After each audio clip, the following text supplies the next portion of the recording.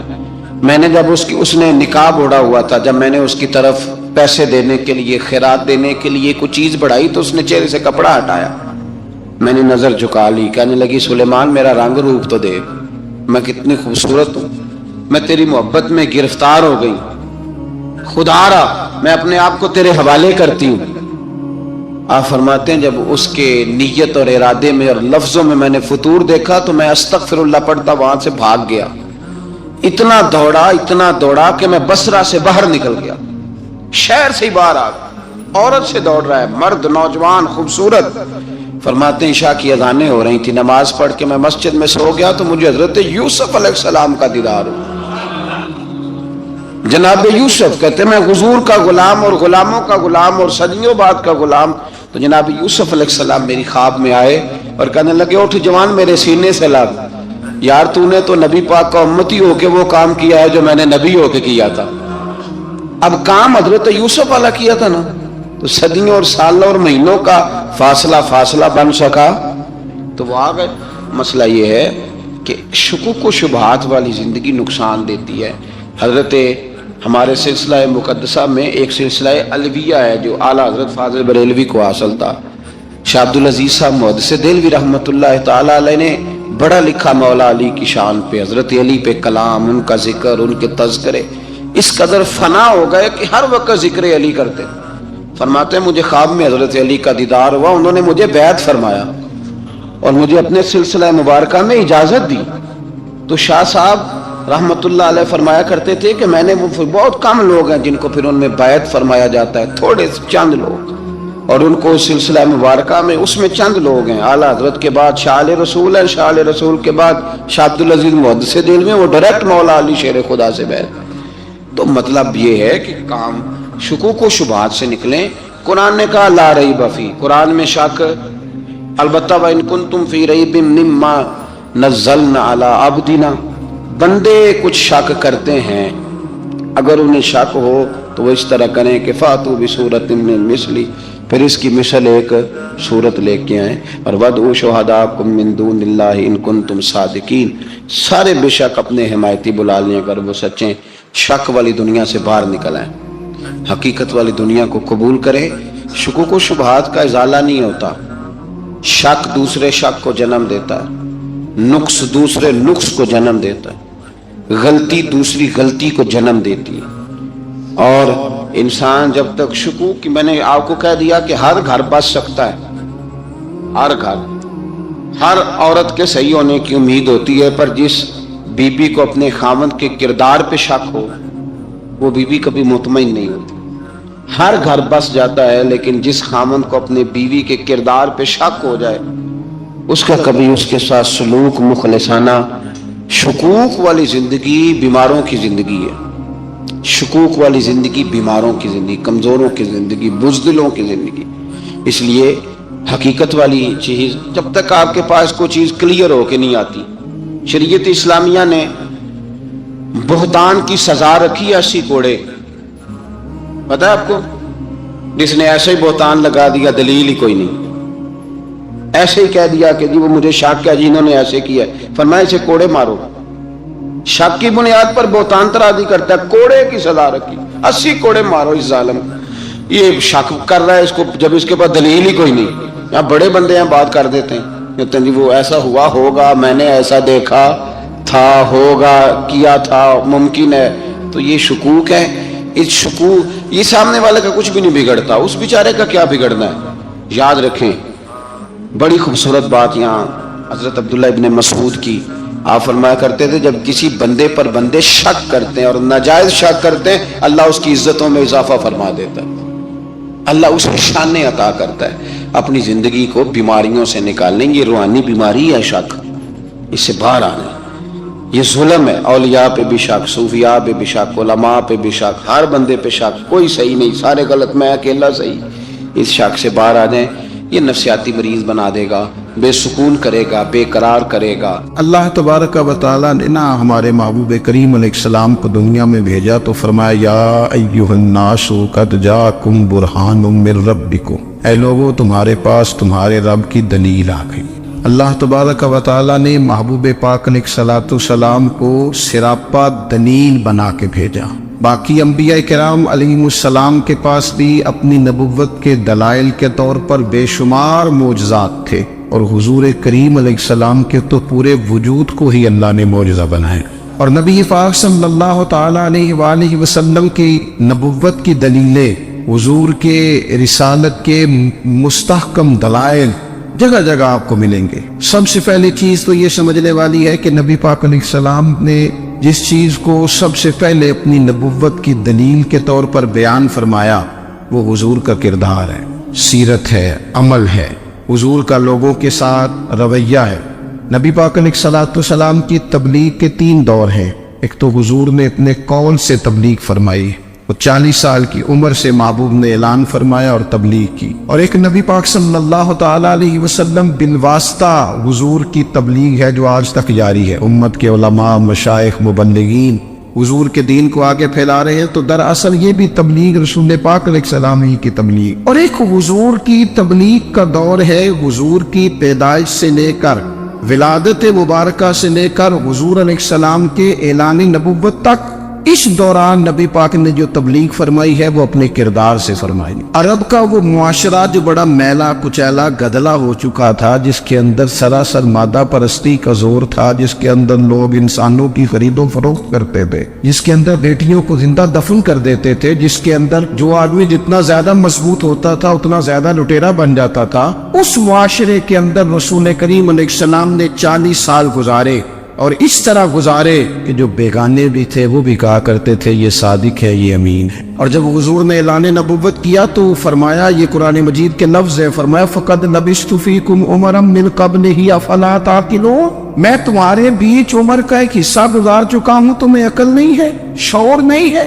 نبی کریم علیہ السلام نے اپنے کردار کو، اپنے عمل کو اپنی نبوت کی دلیل کے طور پر بیان فرمایا. وہ تو حضرت حلیمہ بھی فرماتی ہیں نا، جب میں نبی کریم علیہ السلام کو اپنے گھر لے گئی تو میرا اپنا بچہ بھی دودھ پیتا تھا، 2 میرے بیٹے ہو گئے، ایک میری یہ نسبی اولاد اور حضور میری رضائی اولاد. تو کہتی ہے جب میں کریم محبوب علیہ السلام کو اپنے سینے سے لگاتی تھی تو حضور میرے ایک پستان سے دودھ پیتے تھے اور دوسرا اپنے بھائی کے لیے چھوڑ دیا کرتے. یہاں سے رسول کریم علیہ السلام نے کردار کے ذریعے تبلیغ اور پھر اعلان نبوت سے پہلے ایک تنظیم عرب کے جوانوں پر، عرب کے سرداروں پر مشتمل بنائی گئی، جس میں نبی کریم علیہ السلام نے بڑا حصہ لیا سرکار نے، اور بڑے اہم لوگوں کو شعور حضور نے عطا فرمائے. وہ اس جماعت کا فیصلہ تھا کہ ہم سارے جوان، سارے بڑے لوگ ملیں گے. یہ حضور کے اعلان نبوت سے پہلے کی بات ہے. ہم بڑے لوگ ملیں گے، کسی بڑے کو کسی چھوٹے پر ظلم نہیں کرنے دیں گے، کسی آدمی کو کسی غریب کا حق نہیں کھانے دیں گے. حضور علیہ السلام نے نا اپنی کردار سے، اپنے عمل سے، اور آپ کا جو عمل ہوتا ہے نا وہ اصل ہوتا ہے. ایک ہوتا ہے آپ کوئی بات کرتے ہیں اور ایک ہوتا ہے کہ آپ کوئی عمل کرتے ہیں. آپ جب عمل کرتے ہیں تو عمل کے ذریعے بھی لوگوں تک بات پہنچتی ہے کہ دراصل آپ کا اٹھنا بیٹھنا چلنا پھرنا کیا ہے. میرے رسول کریم علیہ السلام کا اٹھنا بھی ایک نبی کا، بیٹھنا بھی ایک نبی کا، بات کرنا بھی ایک نبی کا، معاملات زندگی کرنا بھی ایک نبی کا، لین دین کرنا بھی ایک نبی کا. ایک شخص کہتے ہیں میں نے اعلان نبوت سے پہلے حضور علیہ السلام سے کوئی چیز خریدی تھی اور میں نے عرض کیا تھا آپ یہاں تشریف رکھیں، میں پیسے لے کے آتا ہوں. میں 3 دن کے بعد آیا. دیکھو یہ بات کرنی کتنی آسان ہے، بولنی کتنی آسان ہے، پر 3 دن یہاں میرے بھائی کو کسی شخص کو 2 گھنٹے انتظار کرنا پڑ جائے تو لوگ کہتے ہیں الانتظار وشد من القتل، یہ تو قتل سے زیادہ تکلیف والا معاملہ ہے منتظر رہنا کسی کا. کہتے 3 دن کے بعد میں آیا تو میرے رسول کریم وہیں تشریف فرمائے.